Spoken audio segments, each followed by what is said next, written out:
this is how we jive for mass communication. Here I'm again with another video. In this video I'm going to show you how you can inject SIM card to your Honor Magic7 Lite version of cellular phone.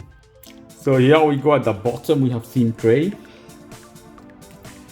We need a SIM injector tool. The phone comes with a SIM injector tool. Here we go. You see here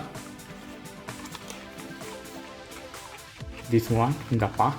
I'm using my one, the same.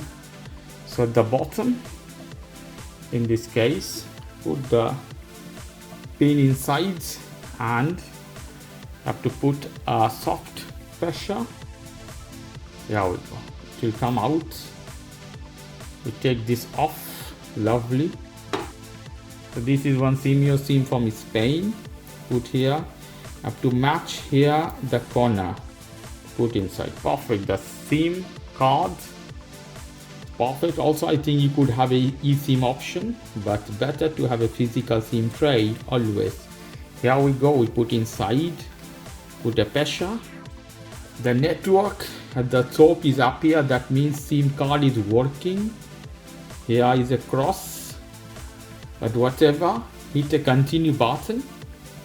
Is then connect to a network. You can connect. Here is back. You see network, that SIM card is perfect. So this is the way you can insert a SIM card to your Honor Magic7 Lite version of cellular phone. Okay guys, if you like this video, please do subscribe to my channel. Like this segment, please give me a thumbs up. Take care till then. Bye bye.